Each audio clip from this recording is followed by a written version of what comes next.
This episode is in partnership with Authority Magazine. Authority Magazine, a Medium publication, is devoted to sharing in-depth and interesting interviews featuring people who are authorities in business, pop culture, wellness, social impact, and tech.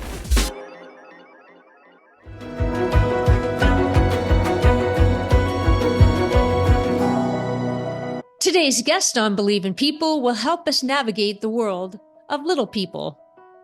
He is Allan Redford, an advocate for accessibility and disability rights in a world that often ignores them. Allan, welcome to Believe in People. I'm happy to be here. Thank you for inviting me. Looking forward to it. We're thrilled. We're actually thrilled because Adam Corelli was very enthusiastic to introduce us to you, and we are thrilled that you said yes to being on our podcast. So thanks for that. One thing that struck me, Allan, is that you do or have done an awful lot in your life so far. You're the president of the Little People of Ontario and Canada. You're the president of the Dwarf Athletic Association of Canada. You're a wealth advisor with Scotia McLeod. And you have a master's in, I hope I said this right, neuroethology? Neuroethology, that's correct. Neuroethology, and you perform live theater and have appeared in numerous film and television productions. Okay, where does your motivation come from? Just living life and having a good time, I think is really where it comes from. But the other side of it is, of course, doing good things, I think. So I think that's partly where the charity stuff comes in, and helping the little people community and, my community. I'm a little person.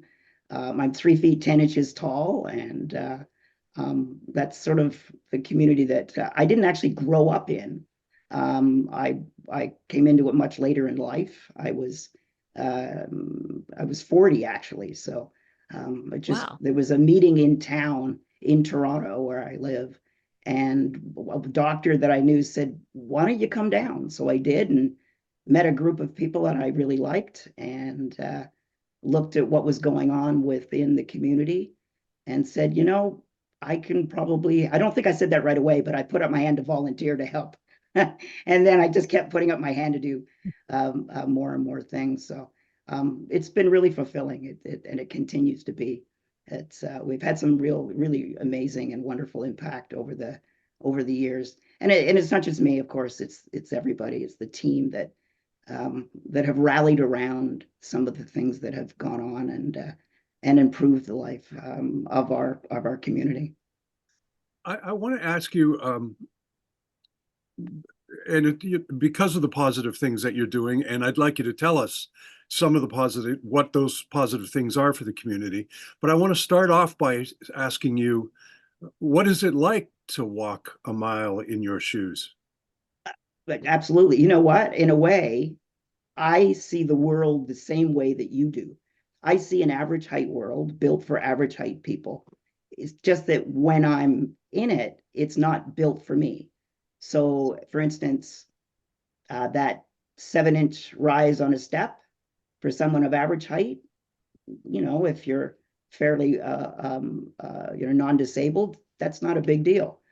But even if somebody who has dwarfism, who is doesn't have any other disabilities going on other than the societal ones and some of the mobilities, things that go on, that's a much larger environment. It takes a lot more work to go up that step.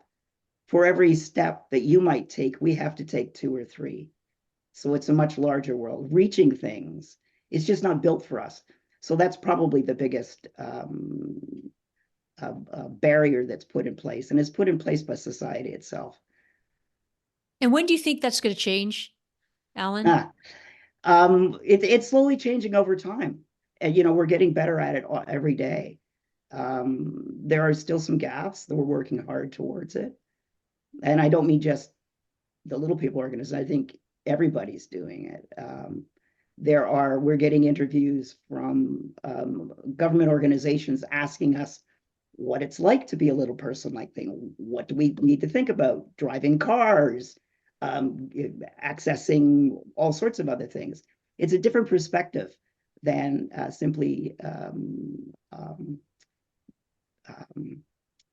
than simply walking around or even using a wheelchair or something like that. It's a different perspective. Yeah. And I've had some interesting outcomes with that when we reveal that to some of the disability groups that really haven't quite thought of what it's like to be a little person. So Yeah.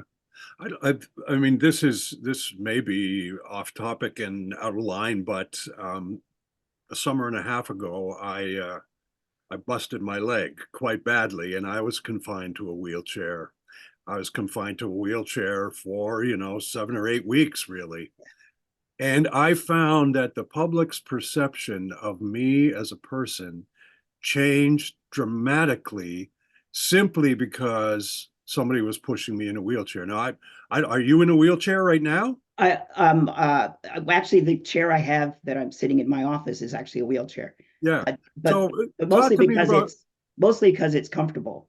yeah. Well, But yes, I I do mean, use a power chair when I'm out going long distances and driving my van. yeah. But yeah. Well, but all of those things immediately have a public reaction to them, to you, because you're sitting in it. And it's funny, you would think someone who has dwarfism or is a little person would be hard to find in a crowd, and yet I bet you often feel like you're the focus of people's attention, as in the people are zeroing in on you, as if, I don't know. I mean, do you consider it a disability? Certainly the social model would you'd fall under a disability because simply because the world is not built for someone of short stature. Yeah. But from the medical model, it depends. Depends on um, depends on the criteria that are chosen. Yeah. So if and there's a wide range of types of dwarfism. There are over 400 types of dwarfism. Wow. And even then, there's variability within people with dwarfism. The most common form is achondroplasia.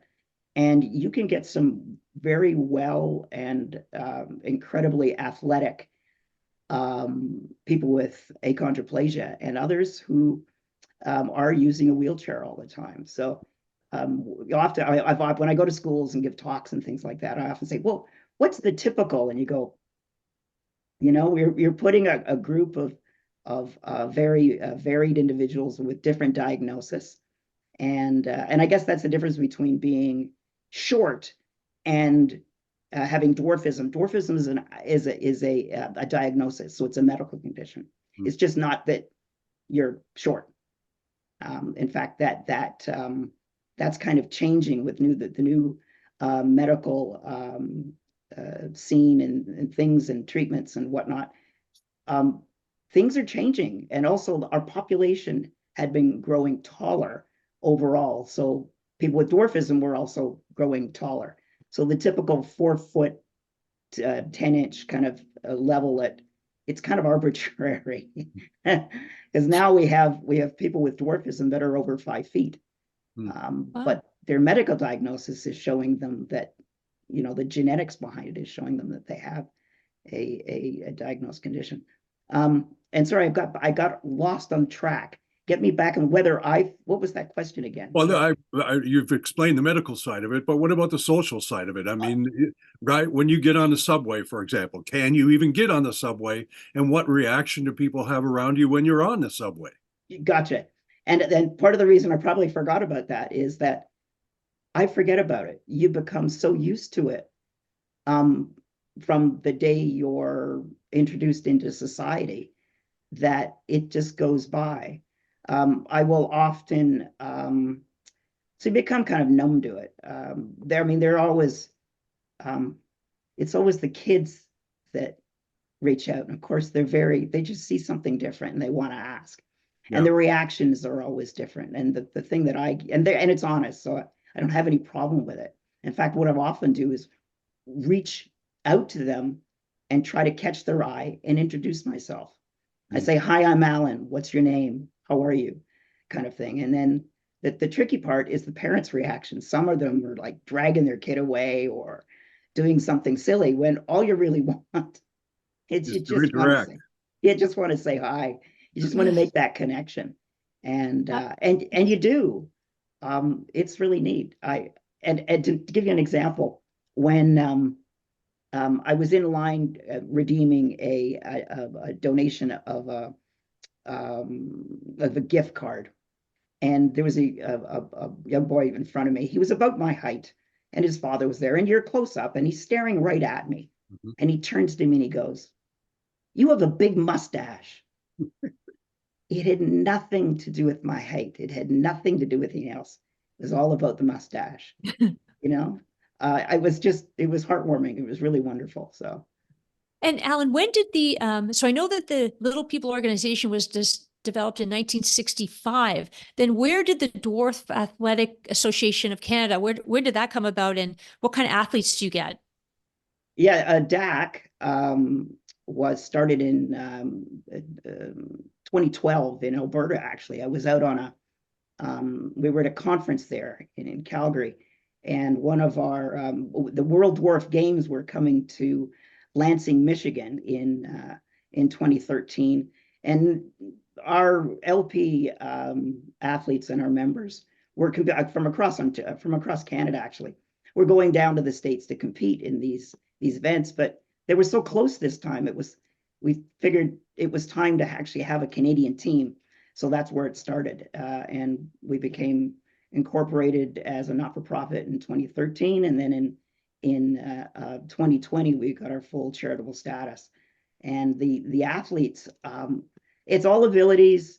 It's the idea to have children and adults participate together eye to eye in an opportunity that they would never ever have, because it's typically they're competing against average height individuals. What kind of competition? What kind of sports? Every basketball, soccer, volleyball, track and field, swimming's a big one, and badminton. As a matter of fact, there are two. Swimming and badminton are actually parasports, and we have a number of Canadians that are competing on the Paralympic level in the short. There's not a short statured class, but essentially that's where we are. So, and it's quite competitive. It's really amazing, and it can be certainly from the all ability standpoint. It can be life changing. Being able to feel part of a group and all those benefits that sports and teamwork and the camaraderie that go along. Sure. Exercise, camaraderie, as you mentioned, the health and well-being. We're not talking just physical fitness. We're also talking about mental fitness as well. Yeah, and sure. I have a number of stories where people have come to me and said, you've saved my life. Wow. Or I've immediately felt accepted. One lovely story was we had one of our basketball events, and the young boy had come in, and he couldn't really move from around his mother's legs. He wasn't sure what to do, and then after they played it, they did some team sports, and they get practices and games and things like that. And the other older athletes who were there were helping him out, and they weren't trying to win; they were trying to all work together. And by the end, we had our sort of lunch in the break, and then in the game in the afternoon we had a scrimmage, and he was running back and forth for most of the day and most of the morning, and all of a sudden, all I heard was, "Go Red Team, go! Go Red Team, go!" And we're looking around, going, and there he was in the middle of the court, lying on the ground with his hand up, yelling, "Go Red Team, go!" I guess because running back and forth, he was tired, but he didn't want to leave, and he was there. He was part of a team. Yeah, and then I heard his mother say, "Oh my God, that's my kid." I can never get him to do anything like that. When he goes out and plays average height basketball, it's all I can do to get him from playing on the rocks on the floor, on the ground. So here he was, part of the team, didn't want to leave, and Just it's things like that that really make you feel that they were doing a really great job and having an impact on not just the young boy, but family and friends and everyone who was there. Well, that obviously, for the folks participating, there's that sense of camaraderie, but it also would clearly spread awareness of the abilities as opposed to the disabilities that we all think people in that position, your position, have. I want to ask you along those lines, when you come across an actor like Peter Dinklage, for example, who has I achieved love him. such fame and such fame because of his skills and his acting abilities, does all of this sort of assist in the cause? Peter's a great advocate. Absolutely. I've never met him, don't know him, only know him from his great work on the screen and Yeah, I love him. all his awards. Absolutely. I mean, this awareness and bringing not just people with dwarfism into film and commercials and all that stuff, into the media in general, but people with all abilities or people with disabilities. Making what we see on television and on screen and everywhere. I think we need to be, well, I think everybody sort of in the media feel that that's the way we should go, and to make the world seem what it is and not something artificial. Yeah. Bring us all into that together. So we're not so that we're when we're meeting in the grocery store, for instance, and I see that young boy and he doesn't talk about my height necessarily. That's not the first thing he talks about. It's okay to talk about it, but there we go. It wasn't. We're not some character on television. Yeah. We're all human. We're people trying to do things we want to do and have some fun and spread a little kindness everywhere. Exactly. And Allan, I want to talk about your acting live and in film and the Kenny versus Spenny, because Spenny's a good friend of mine. So I was looking for that episode. I couldn't find it, but I'd like to hear about that. But what's the biggest misconception that we have that we have about little people? Biggest misconception. I think it's probably that and I think it just simply comes from thought. You're just thoughtfulness. They don't think about it. It's that immediate reaction when you see somebody that they're different than you. I think that's probably it. The other side too is simply not knowing what it's like to live in a world that's not built for you. And Kevin, you started off with that, and I think that was a great place to start because that's it. And I think maybe that this show is kind of nice like that, and you're able to show what it's like to a group of people who can see others in a different light in a different way. Well, isn't it interesting? I mean, I spent my entire career in television, and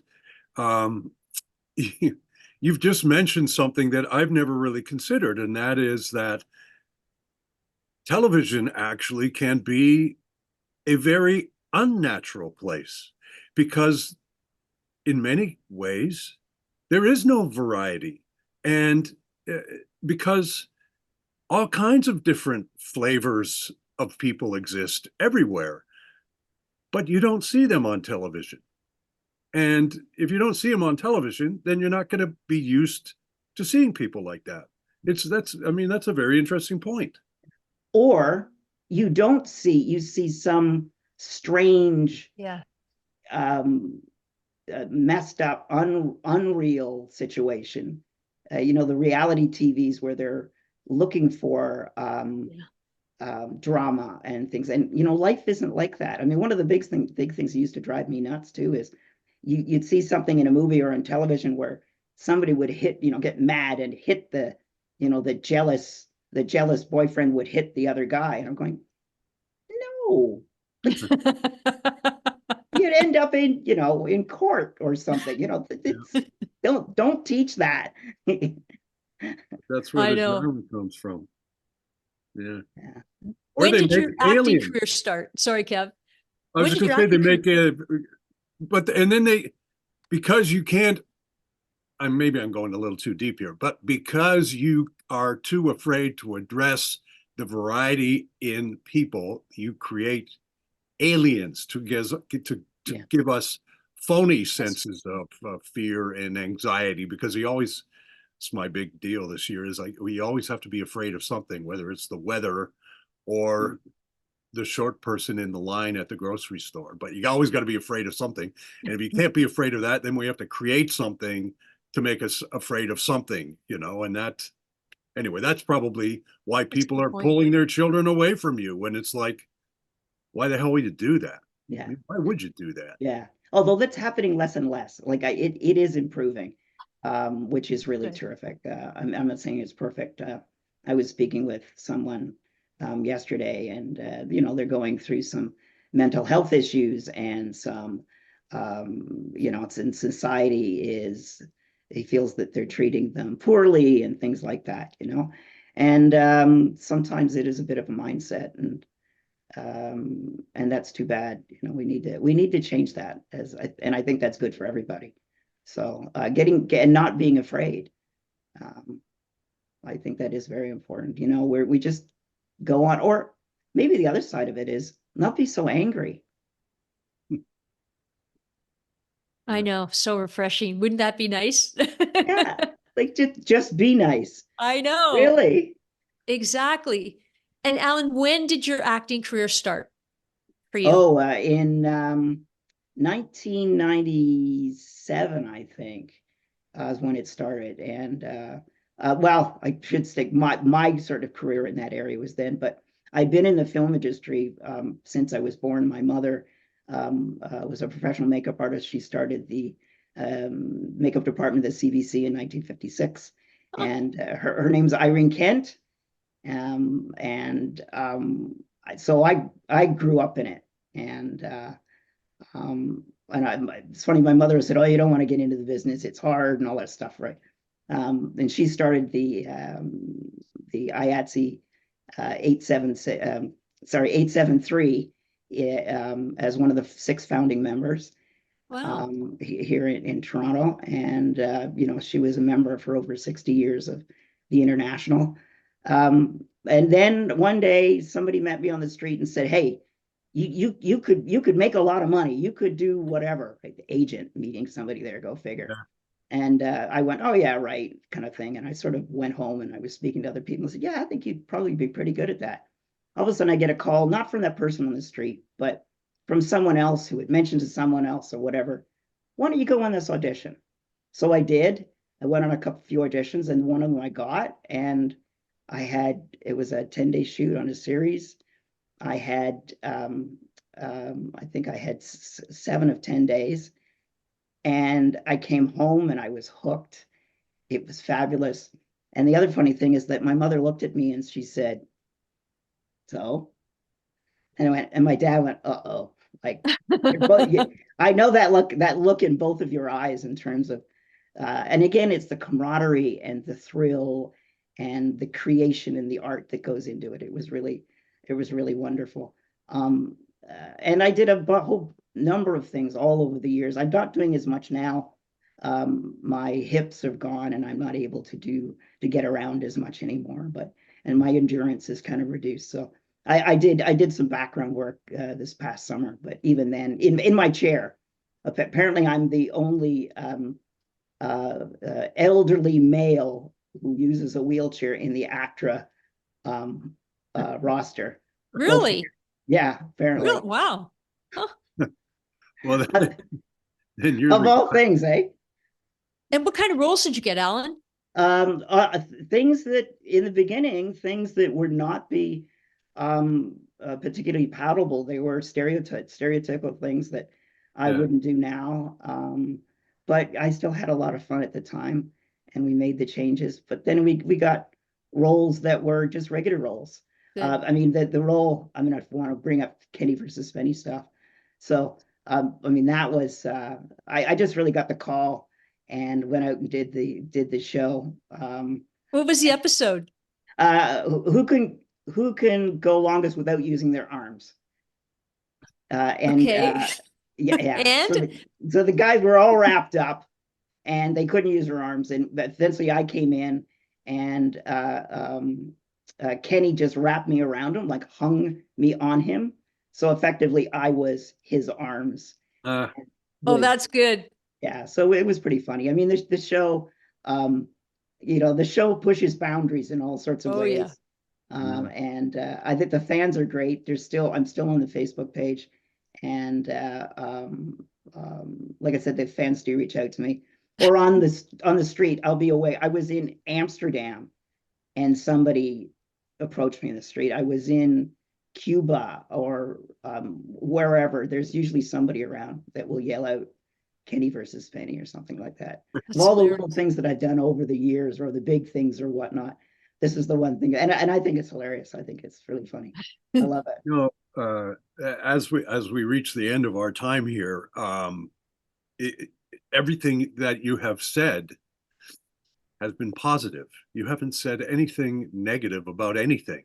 Even in the gracious way you refer to people who, back away because of their own prejudices. You're even positive about them. I want to ask you, because you could have gone the other way and been, an angry and negative guy. You even said that we shouldn't have any anger in our world. We ask this every week. Why do you believe in people? Oh boy. Who else are you going to believe in? That's who we are. You've got to believe. If you don't believe in people, you got to believe in yourself. So, and we're all people. I think that's it. Without people, who would we be? Exactly. Allan, Allan, thanks so thank much. you. You're Thanks very for welcome. sharing It's half been an hour with fun. us. Take care. Thank you so much, and keep Thank you doing the so great much. work that you both do. It's really fun. Thanks, I've enjoyed Allan. it. I am inspired because Allan has such a great attitude. And I just feel that it is really a mindset, isn't it? Yeah. And it's not just his mindset, it's our mindset. Like, what's the diff? What's the difference? Plus, like he says, they have to walk 3 times as many steps to get up the stairs. We have to start including these sorts of things when we're thinking about designing buildings and subways and walkways and stadiums or stadia or whatever. Anyway, it was great. Such a great thing to meet him, and what a positive guy. So thanks for being on with us. And if you've liked this episode, because I don't know anyone who would not like this episode, please subscribe to Believe in People.